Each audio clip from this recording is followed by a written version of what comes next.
Halo, gue Vino G. Bastian, berperan sebagai Arga di film Hanya Namamu Dalam Doaku. Hari ini gue dapat kesempatan yang luar biasa banget. Gue mau ngobrol-ngobrol sama Ibu Dewi.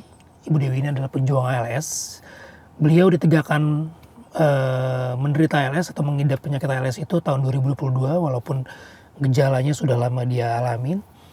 Dan sebelumnya gue memang pernah datang ke rumahnya dia untuk meriset, dan teman-teman sinemaku melakukan shoot untuk dokumenter. Dan sekarang kita ketemu lagi, semoga dia fit kondisinya. Gue penasaran banget, udah nyiapin beberapa pertanyaan. Kita dengerin kisah inspiratifnya beliau. Langsung aja.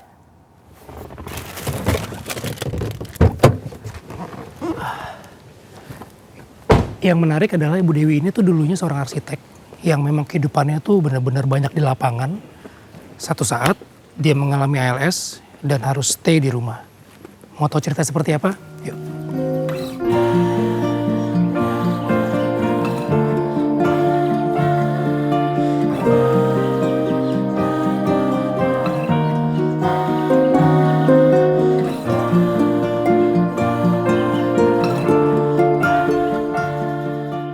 Oke, Ibu.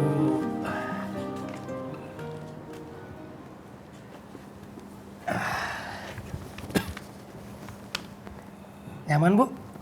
Iya. Udah. Alhamdulillah. Makasih, Mbak. Akhirnya kita ketemu lagi. Iya.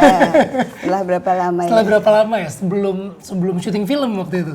Itu bulan Desember. Sekitar Desember ya. Pokoknya yang aku inget itu sebelum syuting kita lagi mau ada riset, dan tim sinema aku juga mau buat film dokumenter, dan akhirnya diizinkan oleh Ibu main ke rumah ya, Bu.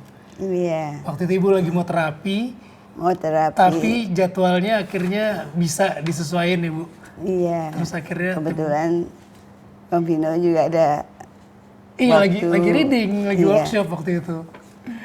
Aduh, kok kalau saya ngeliat sekarang kayaknya makin hari makin seger dan semangatnya kayak nggak pernah hilang-hilang. Alhamdulillah. Alhamdulillah. Kan kita harus tetap Tetap semangat terus ya. tetap semangat dan dari diri sendiri. Terus akhir-akhir ini lagi kegiatannya apa nih, selain terapi, selain kan soalnya waktu kita ngobrol-ngobrol dulu kan Ibu ini senangnya ngumpul sama temen-temennya. Tadi aja barusan kita ngobrol katanya dari teman-teman SMA 6 atau dari yang di Bandung ya, Bu? SMA 6 SMA 6 juga. Dari SD. SD SD terus masih suka kumpul bareng. SD itu yang aku senang itu karena kami ketemu sama guru. Oh, Masih ada guru SD. masih pada punya Tinggal apa, 2. grup chat atau apa, masih ada? Masih. SD, SD. SMP, SMA komplit sama teman kuliah. Teman kuliah. Teman kuliah itu kemarin juga rame. Mereka juga kadang-kadang surprise juga Iya. karena mereka lihat ada perkembangan. Perkembangan jadi yang dari awal dulu. Benar. Dulu waktu pertama Benar. itu aku datang dengan kondisi yang belum bisa jalan. Udah Tapi saya aja waktu pertama kali ketemu di rumah sama sekarang, jujur ya, Bu, saya ngeliatnya ada perkembangan sih. Maksudnya dari bangun dari kursi aja, kalau dulu kayak agak berat, sekarang lebih ringan gitu. Terus jalan ke sini aja mungkin tanpa dituntun pun saya rasa Ibu bisa gitu.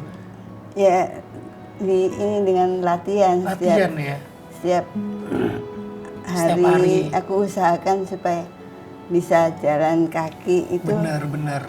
Harus rutin. Nah, kalau misalnya kayak rutin setiap hari di rumah, sebetulnya kan kalau misalnya kita ngelihat ya mungkin ada titik jenuhnya gitu ya. Tapi apa sih sebenarnya yang Ibu nikmatin gitu setiap hari, hal-hal kecil? Ya itu kita wajib bersyukur, bangun tidur masih bisa menghirup udara, menghirup udara. masih bisa lihat orang-orang yang kita sayang. Terus kayak kemarin waktu ketemu sama Bang Vino Iya. juga, itu kita bersyukur gitu kalau nggak dalam kondisi kayak gini mungkin Benar, benar. belum tentu bisa ketemu dengan Bang Vino di rumah. Benar, dan Itu katanya kan rezeki loh. iya, silaturahmi itu membuka pintu rezeki dan memperpanjang usia katanya, insya Allah ya Bu. Amin. Amin, amin. Jadi kalau misalnya saya mau balik ke awal, nggak apa-apa ya Bu, saya tanya-tanya. Nggak apa-apa. Karena, nah waktu pertama kali Ibu tahu gitu tentang ALS gitu, sebenarnya apa sih yang ibu rasain gitu? Apakah ibu sebenarnya juga belum tahu ALS itu apa gitu, atau gimana? Itu gimana pengalaman ini? Iya, Pertama ngeri-ngeri kali. sedap. Ngeri-ngeri sedap. Ngeri-ngeri sedapnya karena memang ibu udah tahu atau sebetulnya ibu masih Enggak, jadi sebenarnya waktu didiagnosis itu tahun 2022. 22? Oh, oke. Tapi sebenarnya yang saya alami itu udah lampau. Jadi saya merasa apa ya? Jadi mulai lemah, nggak bisa jalan normal. Iya, iya. Itu tahun 2016 akhir. Iya, iya.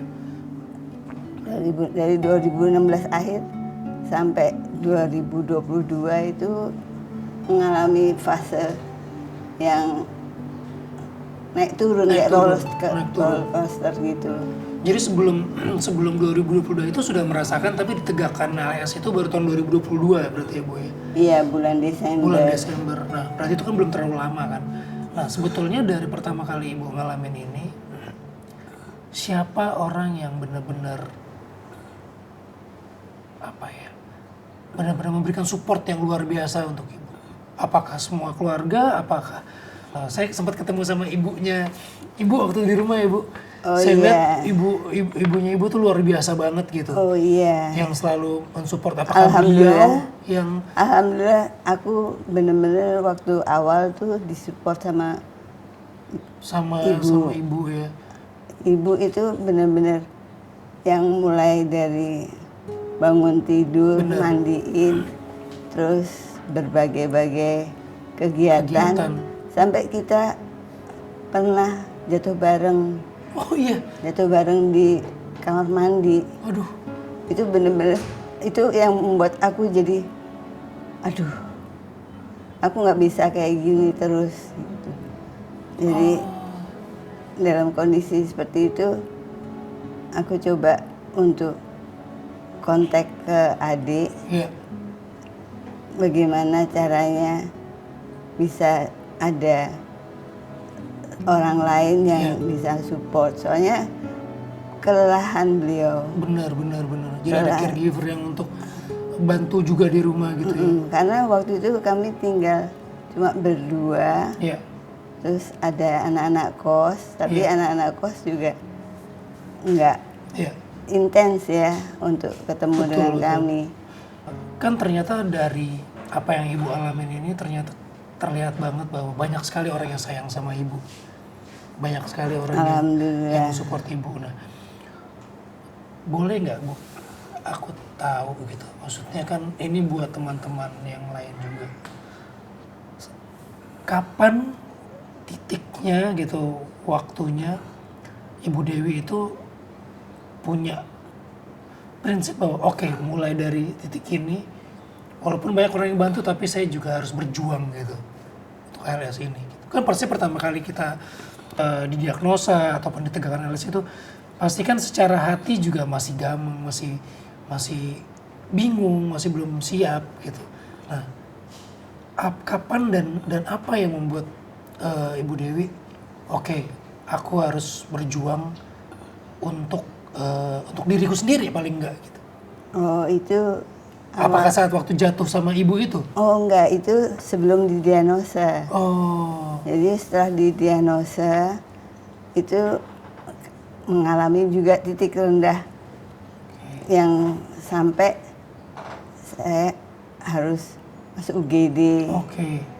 Masuk UGD dengan kondisi seperti itu,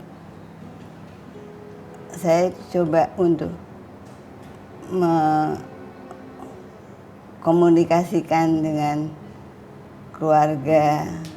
Orang ALS itu satu mengalami ketidakpercayaan diri karena kondisinya yang tadinya bisa mandiri. Betul. Semua Tiba-tiba nggak bisa gitu ya Bu. ini harus dibantu oleh perawat. Betul. Dan kondisi seperti itu membuat kita itu jadi kita harus punya gimana caranya keinginan kita tersampaikan. Oke. Apalagi kan Ibu juga backgroundnya seorang arsitek gitu yang semuanya tuh hampir banyak di lapangan, bertemu dengan orang, ya kan Bu? Terus tiba-tiba harus stay di rumah gitu. Iya, itu kan pasti ada satu yang banyak. Jadi kayak orang merasa di dalam kamar, di rumah di dalam kamar. Itu rasa kekhawatirannya itu tinggi. Benar. Jadi kita di luar ada suara apa aja, kan kita nggak bisa nengok. Iya.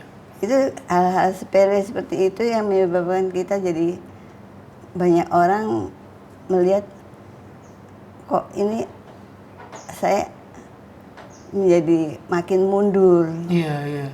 Makin mundur, terus kemudian oleh dokter yang mendiagnosis penyakit ALS dianjurkan untuk datang ke psikolog untuk menguatkan diri kita sendiri juga gitu ya Bu. Psikolog diminta untuk mengkonsultasikan. Konsultasi, ya.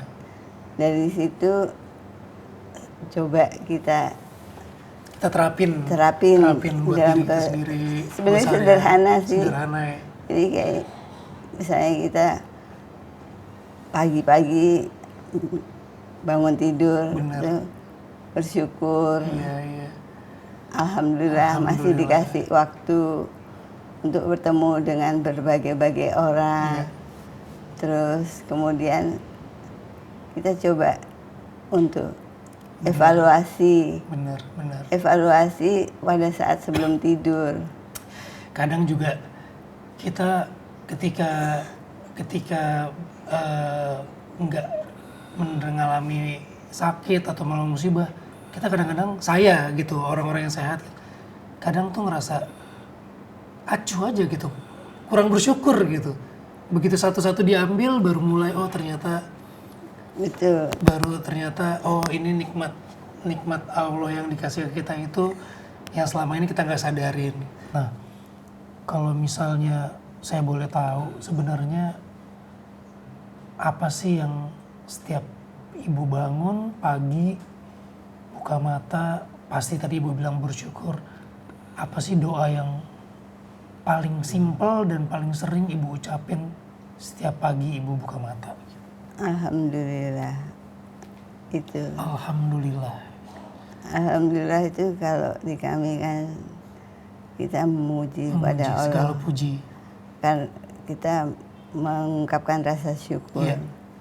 Karena masih bisa menjadi bagian dari semuanya hari ini.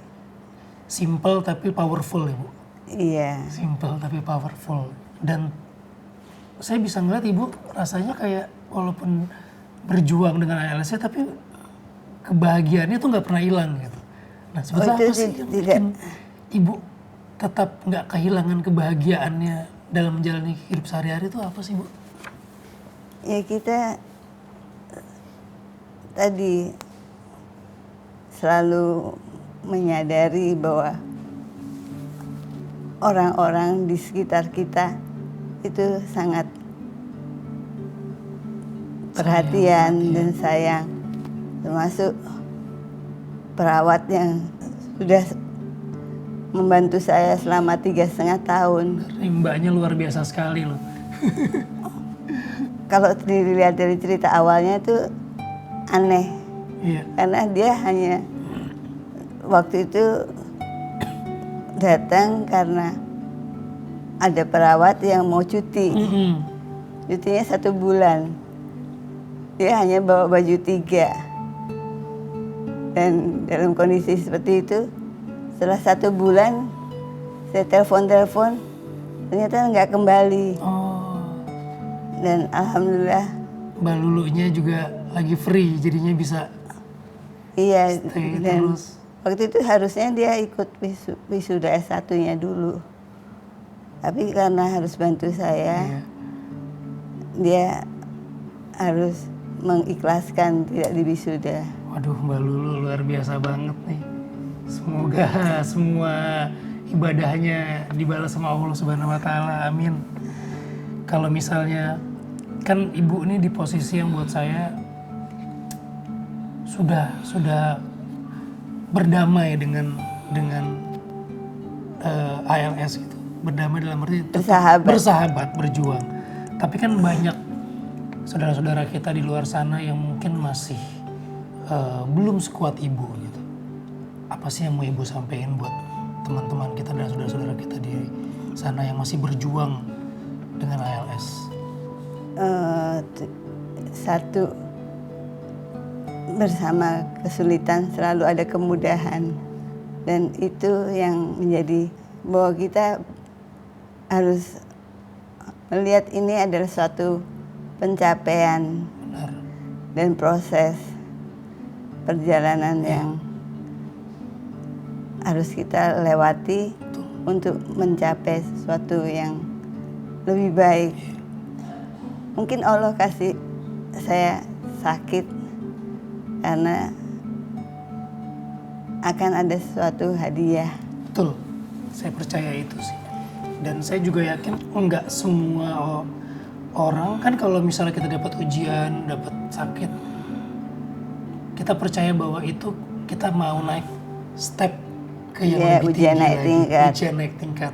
Dan enggak semua orang mampu melewati itu gitu. Dan Allah memberikan cobaan kepada orang yang mampu gitu kan Bu.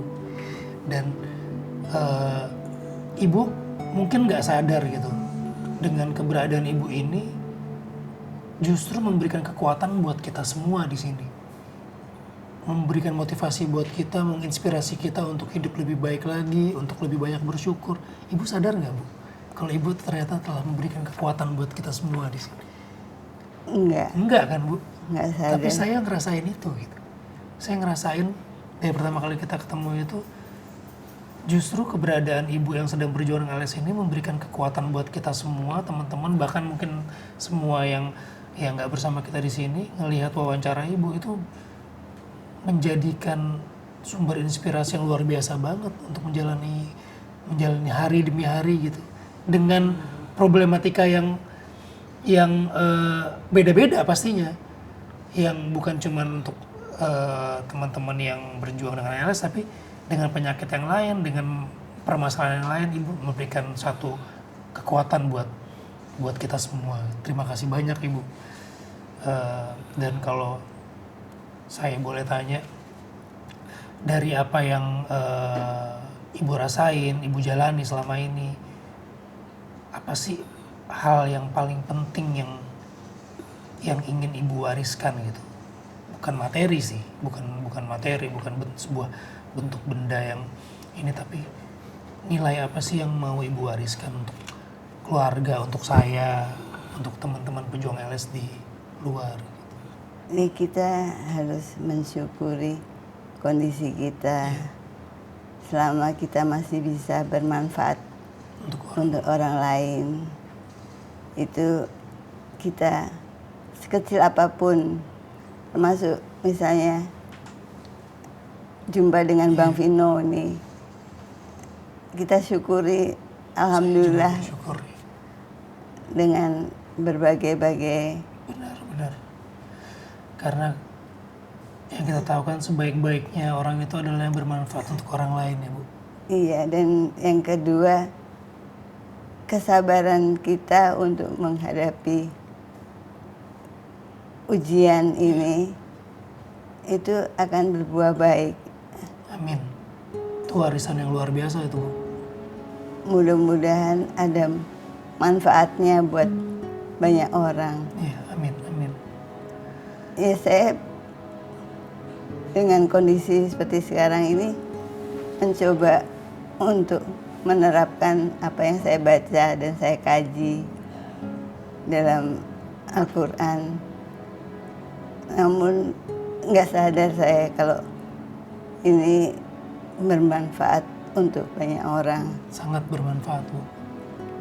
Dan tadi ya, warisannya itu manusia harus bermanfaat buat orang lain, harus selalu sabar setiap menerima ujian, dan selalu bersyukur dengan apa yang Tuhan kasih, Bu.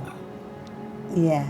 Itu warisan yang luar biasa banget. Sebenarnya itu Nilai yang- dari Rasulullah. Betul.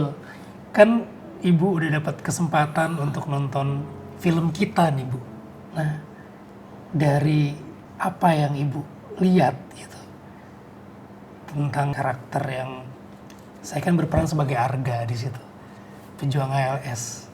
Nah, apa sih yang Ibu rasain ketika melihat Arga ini? Apakah itu juga menjadikan gambaran walaupun tidak sama 100%, itu yang Ibu rasakan dulu pertama kali Ibu merasakan hal-hal yang ada sesuatu dalam diri Ibu yang nggak bener nih, nggak beres gitu. Kan Arga juga mengalami itu gitu waktu di awal. Dan seperti yang Ibu tadi bilang, emosionalnya nggak stabil karena biasanya Ibu melakukan semuanya sendiri. Kalau kata anak sekarang jadi toksik gitu, bukan hanya untuk keluarganya tapi untuk dirinya sendiri gitu. Karena tadi Betul, saya dulu juga seperti itu. Ibu melihatnya seperti apa, Bu? Apakah memang ini yang dialami pejuang ALS di awal-awal yang akhirnya itu yang menjadi titik balik gitu? Iya, saya juga pernah mengalami hal-hal yang terendah seperti itu. Iya, iya. Dan kondisi itu nggak nyaman sama sekali. Betul, betul. Karena kita harus mengontrol diri sendiri. Betul, Dan hal itu nggak mudah. betul. Karena cara pandang kita yang sempit Betul, betul. itu menyebabkan kita nggak bisa melihat dari sudut pandang banyak orang. Iya, Jadi kita harus mau keluar iya. dari kotak yang kecil Betul, ini. betul. Itu yang saya lakukan, makanya saya pergi mau nonton, Iya, iya. mau reuni, Benar. mau jalan-jalan naik LRT. Ini yang seperti saya alami ketika masuk ke karakter Arga. Saya melihat waktu sebelum saya baca skripnya oke ya, pejuang ALS seperti ini. Tapi saya ngerasa, kayaknya agak berlebihan ya. Pola pikir Arga gitu, menjadi orang yang sangat egois, menjadi toksik. Tapi begitu saya datang ke sebuah seminar tentang ALS, ternyata memang itu merubah sudut pandang saya gitu. Mungkin ketika orang nanti nonton filmnya akan berpikir, kok begitu, kok begini gitu ya. Tapi itulah yang kita alamin gitu. Dan ternyata Ibu Dewi pun juga mengalami fase seperti itu gitu. Ini yang mau kita share lewat karakter Arga dalam film HNDD ini. Nah, tapi kan masih banyak juga teman-teman kita, saudara-saudara kita yang masih di titik seperti Arga, seperti Ibu dulu gitu, yang masih emosionalnya belum stabil, menjadi orang yang berpikiran sempit, bahkan toksik untuk keluarga, bahkan dirinya sendiri. Apa sih yang mau Ibu sampaikan kepada para pejuang ALS yang masih di titik itu, Bu? Seperti Arga. Mencoba untuk berteman dengan ALS dan menyadari bahwa ini adalah satu karunia. Itu aja. Karena dengan kita menganggap dia musuh, semakin kita itu memusuhi diri kita sendiri. Iya, iya, iya. Jadi kita harus berteman dalam arti di balik itu kita juga bersyukur gitu ya, Bu. Iya. Karena ini menjadi ujian kita untuk naik kelas dan gak semua orang mendapat kesempatan itu ya, Bu. Itu jadi Insya Allah. Insya Allah. Amin. terima kasih banyak. Sebelum kita selesai ngobrol-ngobrolnya, ada dua hal nih Bu yang pengen banget aku tanyain. Apa sih yang Ibu harapin lewat film ini gitu? Untuk teman-teman yang berjuang dengan ALS, pada keluarganya yang selalu mendampingi keluarganya yang lain yang menderita ALS, dan buat para pejuang yang kita sebutnya caregivers yang banyak sekali jasanya untuk membantu teman-teman pejuang. Apa sih yang Ibu harapkan dari film ini untuk mereka semua? Saya mengharapkan makin banyak orang yang mengerti tentang apa itu ALS. Saya berterima kasih kepada pihak Sinemaku karena mengangkat ini sebagai film layar lebar.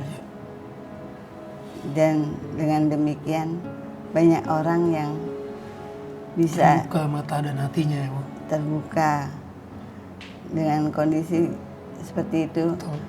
Para pejuang yang kebetulan